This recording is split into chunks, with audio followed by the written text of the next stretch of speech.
So he set himself the unenviable task of trying to disentangle this whole damn thing. And I'm really glad. It's about time somebody did this. I am probably one of the most prolific songwriters on earth. You are watching the Steve Kilbey Show with Sean Graham.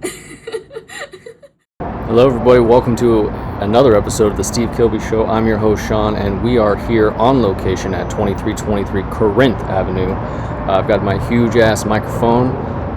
Hopefully it sounds okay. It might be a little loud. We are by a freeway. We're also by the train, the above ground metro train here that goes out to the west coast.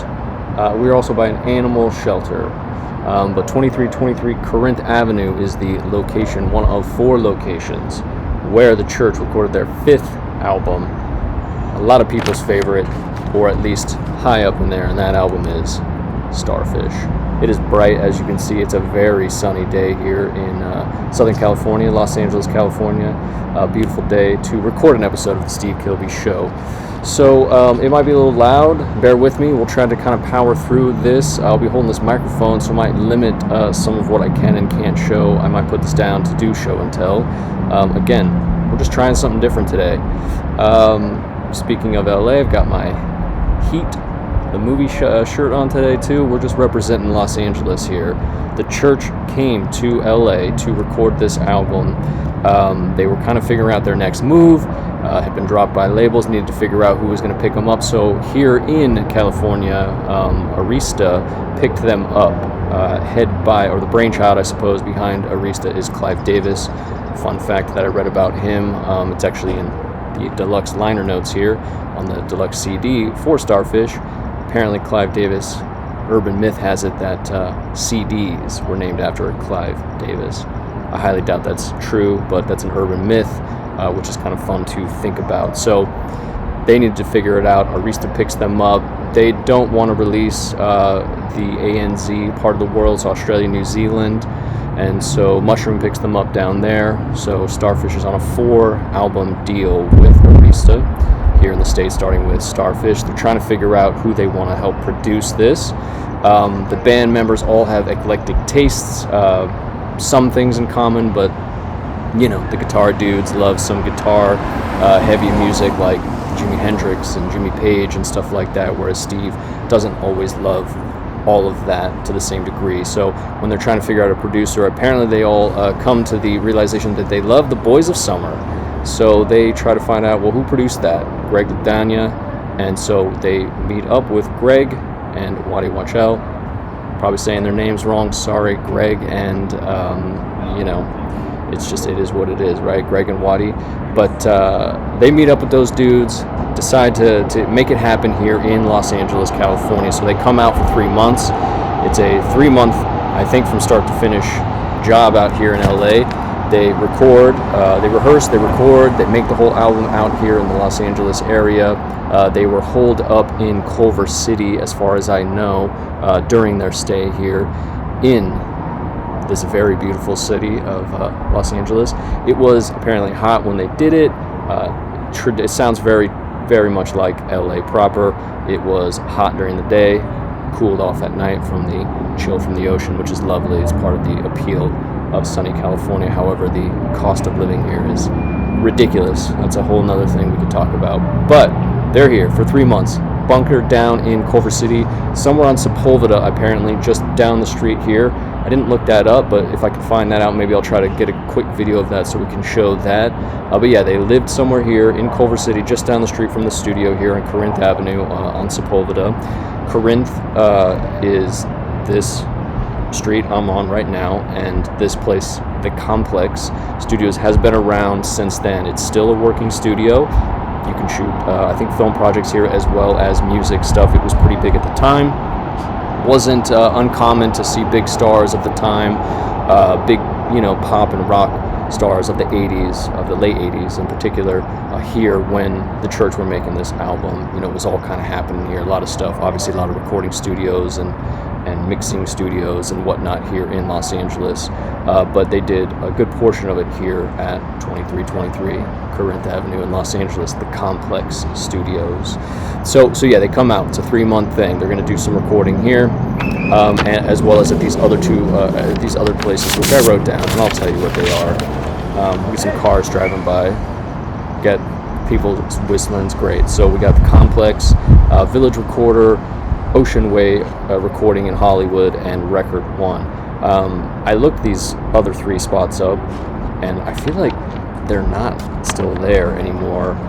Maybe the facades are. Actually, maybe one of them is. Honestly, I briefly looked it up the other day, and I thought, again, if those still exist or if the facades still exist, I'll try to get a quick video so you can kind of see what we're talking about. But hey everybody, continuation of Starfish. We're at number 2 of 4 places that they worked on Starfish at in Los Angeles, working off the iPhone, so it'll be a little bit different video and sound. This is the Village, also known as Village Recorders. It's just off Butler and Santa Monica in Santa Monica. Starfish was recorded here, as were a lot of other things. I'm not sure what portion of Starfish was recorded here. I should have asked. They opened the door because they thought I was delivering something when I was taking some videos and photos of the building. But here's a list of some things that were that were recorded here.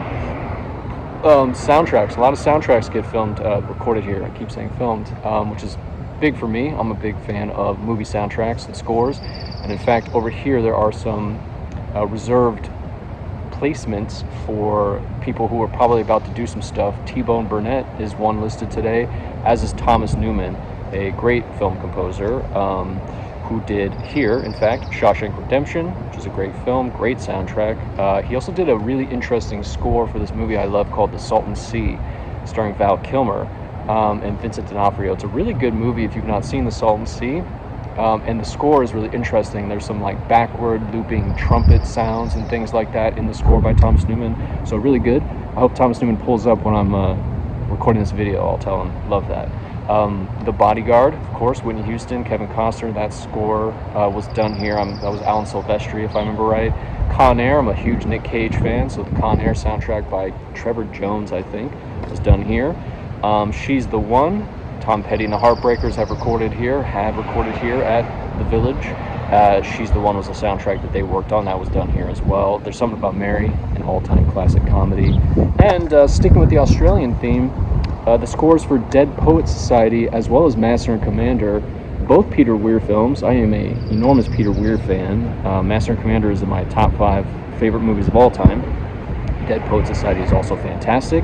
Those were both recorded here as well. So was Moulin Rouge. I believe that's just the score, which was Craig Armstrong, if I remember right? Craig Armstrong? That sounds right. Anyway, those were all scores that were recorded here, but you name it, you guess it.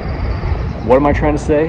What I'm trying to say is The Church, of course, have recorded here, but any other band you can kind of think of. There seemed like a very long list, including some of my all-time favorites, right? The Church, Elton John, love you, Elton John, Bruce Springsteen, Alice Cooper, Tom Petty, as I said, Nine Inch Nails. It runs the gamut. Bob Dylan's been here, Quincy Jones, Dr. Dre. Even if you want to get into some Limp Bizkit has recorded here. Can you imagine being here and Limp Bizkit's here, Rob Zombie's here, and then Bob Dylan walks in to record something? You're probably like, that's odd. John Lennon, of course, Little Richard, Johnny Cash, Los Lobos, Madonna, Ozzy Osbourne, Neil Diamond, everybody. And Neil Diamond, actually, I meant to say there was a story that Marty tells where he ran into Neil Diamond, who was mixing an album. Now, I can't remember if that was here at Village or if it was at Record One.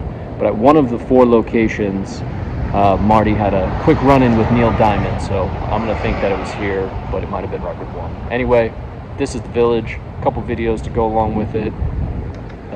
That's location 2 of 4 for The Church's classic Starfish album in Los Angeles, California. Sean Graham reporting for the Steve Kilbey Show. All right, everybody, this is location number 3 of 4 where The Church recorded Starfish.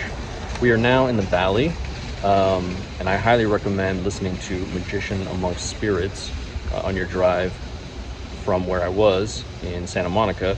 over Beverly Glen Boulevard, over the hill into Sherman Oaks, California, which is where we're at here in the valley on Ventura Boulevard. We're at 13849 Ventura Boulevard. Right behind me is the back of this building. It's loud on the street, so you'll hopefully see some of that video. But this is record one, which is where part of Starfish was recorded. I am unclear as to what was recorded at all of these different locations, but it sounds like the complex where the main video was is where the bulk of it was done, and then some here at record one, maybe some recording and mixing, and then same for Ocean Way and the Village. So for this one, Starfish, interesting connection, right? The church want to work with Greg Ledania because of his mixing on the Boys of Summer, the Don Henley song, which the church all agreed that they liked. The Boys of Summer, that record that it was on, came out in 1984, Building the Perfect Beast by Don Henley, came out in 1984. That was also partially recorded here at this same studio. No wonder that Greg Ledania wanted to come back and record here. So that is an interesting connection to me with Starfish, with the church. The other thing I thought was interesting, I didn't realize, is that the B-side to Don Henley's song is A Month of Sundays. His own version, his own song that's called A Month of Sundays came out in 1984 as the B-side to the Boys of Summer. Interestingly enough, the church on that same year, 1984, also released a song called A Month of Sundays. Not a cover, just also a song called A Month of Sundays. That was on the church's Remote Luxury EP that came out in 84. Anyway, so here we are at record one in the Valley. Dr. Dre has now owned this since 2015, it sounds like. Tons of stuff has been recorded here over the years. Back in the early 80s, Kim Carnes' Betty Davis Eyes, which was a huge hit, that was recorded here. Dolly Parton's 84 album, The Great Pretender, was recorded here. Don Henley, as I said, part of his Building the Perfect Beast, which includes Boys of Summer, very connected to the Starfish album. Also here at record one in the Valley, Neil Young, Linda Ronstadt, Roy Orbison, Toto, Barbra Streisand, lots of people, right? Interestingly enough, in 89 to 90, it looks like it was rented out for a year for Michael Jackson to record his album Dangerous. So looks like he recorded here solely, maybe entirely himself, no other recording happening other than Michael Jackson for that late 80, 89, early 90s period for Dangerous. And then, 2001, I guess Dr. Dre he started recording here. Maybe that's why he was interested in purchasing it eventually. But in 2001, or 2001, his album 2001 was recorded mostly here, as well as Busta Rhymes, Break Your Neck, which is a great song, it's a great record, and Mary J. Blige, Family Affair was also here. 50 Cent's The Massacre, The Game, also under the Dr. Dre sort of supervisions. Album, the documentary was filmed here. So documentary was recorded here. So yeah, a lot of Dr. Dre sort of connections here as well, which makes sense obviously since he's owned it now since 2015, though this was 15 years before that. So yeah, so Starfish was here, and since we're at a stop, I'll quickly pull this record out because I wasn't able to show it to you earlier, and just so you can see, it's loud, sorry. Here's that white vinyl I was talking about. So yeah, the church's Starfish, I have this on this limited, I think it was like limited to 1,000. I got it at their show actually, the first time in a long time. No, first time I'd ever seen it, which was out in Pappy and Harriet's out in the desert. Anyway, record one in the Valley, Ventura Boulevard, here we are. That's it for today, Starfish. That's it for this part. This is recording place number 3. There's a car passing by. We got one more stop on the way back. We are here at United Recording. It's loud as hell. It is United Recording now at whatever the address is here on Sunset Boulevard. It used to, however, be called Ocean Way Recording. Ocean Way Recording. 6050 Sunset Boulevard. We're right in the heart of Hollywood. It is now United Recording. This is another, that's right, count it, number, let me get my hand up here, 4 out of 4 places that were the church recorded Starfish. A lot of stuff happened here, not just Starfish, of course, but this was one of the places. If anybody listening to this happens to know what part of Starfish was recorded at Ocean Way here in Hollywood, please comment on this video, as well as the complex, Record One in the Valley, and of course the Village, or Village Recorders as it was known back then. Yeah, I mean, I would love to know what was recorded where, but it sounds like most of it was recorded at the complex. But other things that were recorded here, just like pretty much all the other things we've been listing, all the other studios, you know, you got Kenny Loggins, you got Lionel Richie, who was big here at United. At this particular studio, Tool recorded the Enema here, Beck did Mutations here, Slayer, Johnny Cash, Iggy Pop, you know, Madonna was here for a couple big records, REM, Black Eyed Peas, Ray Charles, a lot of history here, the Stones, everybody, right? And of course, the Church, the very, very famous Steve Kilbey and the Church here. Now it's called United Recording. It was Ocean Way Hollywood back in the day. I think Ocean Way has another location in Nashville that might still be open if you're interested. But Starfish recorded here partly at 6050 Sunset Boulevard in the heart of Hollywood. It's loud, it's busy, it's a Sunday afternoon, it's hot, and I didn't dress appropriately, but that's what we got here. Now United, used to be Ocean Way, the Church of Starfish. See y'all soon. In the Steve Kilbey world, in the Steve Kilbey world, you know, I mentioned it in the last video as well, I think, or a couple videos ago, but February 16th, 1988 is when Starfish hits record stores. It's the same month that Steve's third solo album, The Slow Crack, comes out. Slow Crack is a very good album, you know, kind of started with he started on his solo stuff with some more instrumental, poetry-esque type, you know, a vibe. It was more of a vibe and experimental for sure. Slow Crack kind of continues that. He said something interesting that I wanted to read, kind of about the difference between the Church and, you know, I think he said something about in his book about how the Church is, you know, his solo stuff's where he can do like sketches and things that make it feel like for you as the listener, maybe you're there while he's recording. It's if you ever wondered what it was like to maybe record an album with Steve Kilbey, his solo stuff is a good indication because there's sometimes pops and hisses because he recorded it at his house or you know, Karmic Hit Studios, right, where his brother lived and stuff like that. There's a real down and dirty feel to those, especially those early solo albums. That's really, really great. Anyway, so he said, I'll read it to you, hang on there, about, again, the Church and his solo stuff. I think it's good to have both going on at the same time. It's like having a healthy body and a healthy mind. Yeah, the first sign of stagnation is when everything you do is geared to maximum consumption. So I really like that. I feel like that kind of fits, obviously, his sort of mentality, his musicality, where he's at, what he's kind of thinking about. So again, that's sort of, I guess, in a very vague way, sort of setting the stage here for Starfish, the fifth album by the Church. I also have it on vinyl. This vinyl is a white vinyl, which, man, hang on, I'm gonna put you down for 1 sec. Or it might be a little loud while I try to pull out the liner notes. Bear with me. Yeah, so it's a white vinyl. Can't really pull that out to show you too well here because, you know, we're guerrilla filming on the street here. But here's the that's nice, and I do want to read this excerpt from you. Good.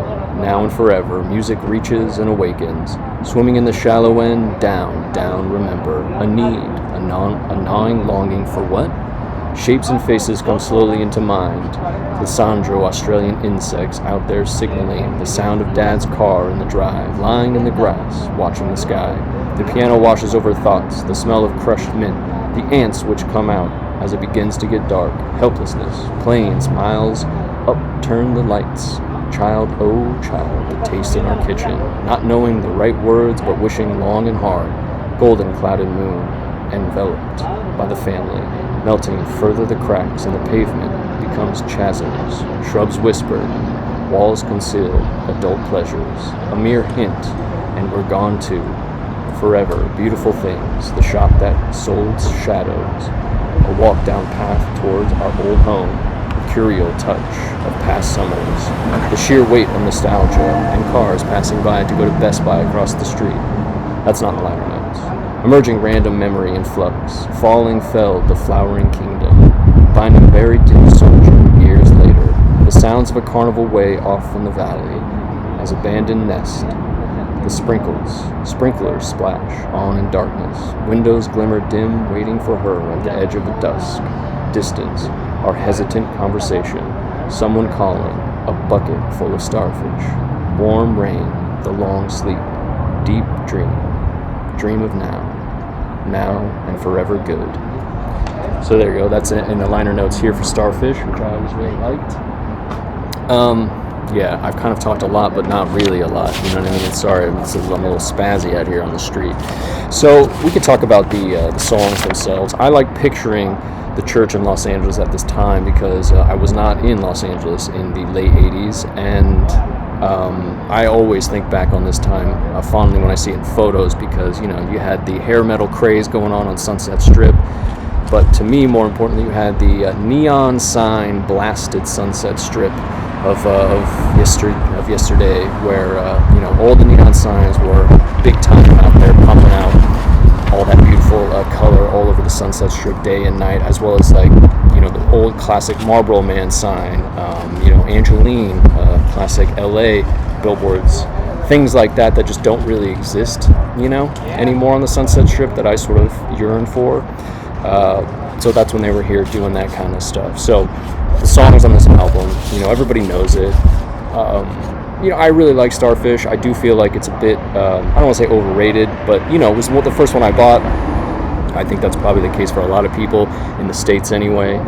And I liked it, but, you know, I feel like they followed this up with Gold Afternoon Fix, which I think was a letdown to maybe the band. Maybe the band themselves were feeling a little let down by that album. I don't think Steve was a big fan. We haven't talked about it yet. We'll get into it. But I feel like the feeling that the fans and the label and maybe the band themselves had in Gold Afternoon Fix is kind of how I feel about Starfish. I really like Starfish. It's obviously a great collection of songs. There's some really good lyrics. Really great music, but there's also like a sterile quality to it. You know, it feels very much of its time in a way that doesn't always invite me back to want to listen to it a ton. Again, there's some great songs on there. There's a couple in particular that I absolutely love and would always put on like a, you know, top 25 church songs playlist. And it really is good from start to finish. It's just there's something about it that's missing. Marty talks about it in the liner notes also, and I feel similarly, where it's like it's a great album. I can't really argue that it's not, but there's something about it for me that doesn't quite fit the rest of the church sound in the way that I really like that stuff. But you know, so we got Destination as the first track. I love Destination. That's an all-time great church song. You know, it's got mysterious lyrics. It's got, you know, that great guitar thing at the beginning. That Peter's like got that echoing guitar sort of loop happening at the beginning. That's wonderful. There's great, you know, swells of music. It kind of has that church vibe, and it starts very promising. This album, Destination, is excellent. Under the Milky Way obviously is the song that put them into a completely different sort of stratosphere of success. I think it reached all the way up to number 2 on mainstream rock charts here in the States. Definitely got up to number 24 on the Billboard charts. Down under in Australia and New Zealand, I think it got up to 22 on their charts, and in the top 100 in the UK for sure.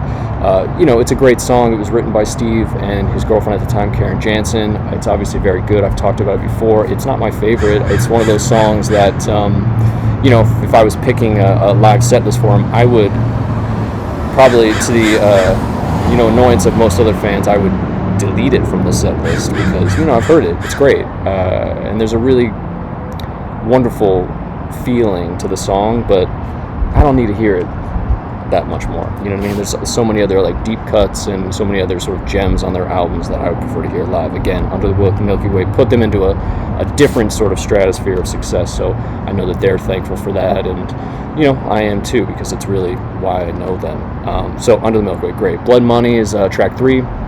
It's got a great riff at the beginning. It's Peter, I think, that is doing the riff, if I remember right. But Marty, I remember, describes it as sounding like the beginning to like a detective novel, which I really like that description of it. The song itself was featured on an episode of Miami Vice. I really like Blood Money. I think it's great. Lost, it's not my favorite. That song just makes me think of another song called Lost by the Meat Puppets, a band that I love from Arizona. That song, Lost by Meat Puppets, I prefer to Lost by the Church. It just feels, Lost is kind of encapsulates what I sort of feel about this album, where it just feels a little sterile. It feels like it's not quite them running the boards, right? It feels more like probably Greg and Waddy were in control. North, South, East, and West is a great song. It's excellent. A lot of great guitar work going on in that. There's that great lyric, the face of today is just a scalpel away, which I really like.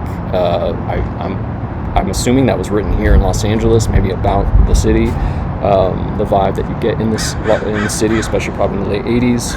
I really like that. Spark is Marty. Something I think maybe I've mentioned before, but there's a band out there called Deer Tick, and there's 3 of those dudes in that band that sing.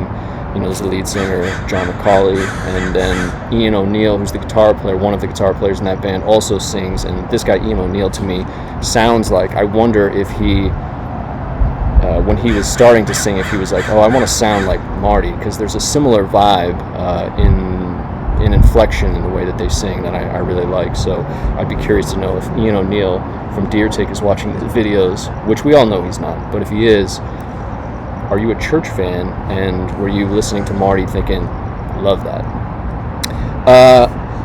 Yeah, what else is on here? Of course, A New Season, which is pretty good. Hotel Womb is a really good song that grows on me, but again, it's a little sterile. My 2 favorite songs in this album, let's just talk about those, I guess, are Reptile and Antenna. I'm a very, very, very big fan of Antenna. It's got this waltzy vibe, you know, this... It's just a really great guitar riff. Marty says in the liner notes that they never really worked it out live well, which is a shame, because I love this song and I would be very pumped to see this bad boy live on this upcoming tour of the States that the Church is doing. Probably not going to happen, but I love Antenna so much. Honestly, top 5 favorite Church songs, Antenna. I can listen to it on repeat over and over and over again, just like these crows crowing at me down here. Love Antenna. Reptile is obviously a fan favorite. It did some chart success around different places in the world. Reptile is so good. I mean, that guitar riff is great. You know, you slither away. What's it? You slither away with this. What is it? You slither away with the sting in the tail. Yeah. With your flickering tongue and your rattling scales, like. You know it. But anyway, I love that. It's a tongue twister of a little lyrical sort of piece there that obviously I just fucked up. Sorry about that. Sorry, Steve, if you're watching, but did not do it justice. But I love Reptile so much. Antenna is an all-time great.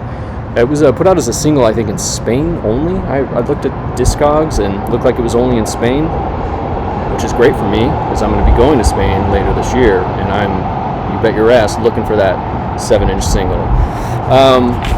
Let's talk about one other thing before we go here, and that's, again, the upcoming tour for the America. Take a screenshot of this. Get excited. If you're in the States, get pumped. If you're in Los Angeles, hit me up because I might see you at that LA show. I'll be there. Solana Beach as well, and the 2 Phoenix shows. That's on my agenda, but this is going to be a great tour. The Singles Tour 1980 to 2025 is how it's labeled, but it's going to be really good. We all love the Church because we're watching this. This is a great album, Starfish. You know, I know maybe I'm not really overselling it. I do feel like it's very good, but maybe sorry, I'm just tossing that stuff down there. It's very good, but it's also it's not Blurred Crusade, it's not Heyday, you know. It's also not paralleled in my mind to some of Steve's solo stuff like Dabble, which we haven't even talked about yet, but I'm a big fan of Dabble, Hypnagogue, some Kilbey Kennedy stuff that I really like. That's more than that. This guy's got his jams going over here. I like that. Anyway, so last thing we're going to do is the Kilbey leaderboard. I sort of prepped this because I know it's going to be outside. You can kind of see it here. Starfish is winding up down here, right here. So I think it's at number 8. 1, 2, 3, 4, 5, 6, 7, 8. I nailed that. So I'm putting Starfish currently at number 8. We got Blurred Crusade, Heyday, Hypnagogue / Arrow Zeta, Kilbey Kennedy's newest, Things We Did on Earth, then the Kilbey Kennedy box set, which includes, of course, Jupiter 13, Lost, Strange Life of Persephone Nimbus, and Premonition K, Speed of the Stars, second album of Skins and Heart, and then Starfish. Starfish, you really can't go wrong. It is a really good thing to pick up. again, if you're not a church fan or you're not into Steve Kilbey at all and you're watching these for some reason, just because you're bored and you're just scrolling the internet for things to watch, I would recommend something like Hindsight as a good starting point if you're looking to see kind of a width of what the church can do, right? It's a good compilation, Hindsight, of a lot of different stuff that the sort of varied musical elements that the church is good at, right? Steve's lyrics, all of that. Starfish is solid. You're probably going to know Under the Milky Way. I'm honestly very curious, anybody watching this, where you would put Starfish in your rankings. Do you feel similarly? Do you love it? Do you love it more than me? Do you think you wish that the church and Steve were still making music like Starfish? Do you feel that it is a little bit stripped back? It's not quite that same soul that you get from some of their other stuff, right? That psychedelic vibe, that sort of exploration that they feel like they're doing musically, layered sounds of guitars shredding and guitars looping and bass thumping. I feel like you get a little bit of that here, but it definitely feels more produced. And the album after this that they released feels similarly to me, again, in Los Angeles. So maybe LA was just not a great place for them to record, since the four albums that they had done previously were all in Sydney. Anyway, that's Starfish, their fifth album by the church, came out in 1988. They recorded it here at Corinth, partly here at Corinth, the Complex Studios on Corinth Avenue in Los Angeles. I'm Sean Graham. We're going to be back pretty soon, and we're going to be mixing it up, doing a variety of things. We're opening it up to more of his solo work for sure. A bunch of his collaborations, bands like Isidore, Fake, Guilt Trip, like things that he's kind of worked on the side, and with people, more Kilbey Kennedy, of course, more stuff with Gareth Koch, stuff like that, right? There's a lot to cover still as we kind of ramp up for the tour starting in a week. Honestly, they're coming very soon to the States. Get excited. I'm very, very happy about that, and I'll see you soon. Let's see if you can hear this music on the way out from this guy next to me. See you soon, y'all. So he set himself the unenviable task of trying to disentangle this whole damn thing. And I'm really glad. It's about time somebody did this. I am probably one of the most prolific songwriters on earth. You are watching The Steve Kilbey Show with Sean Graham.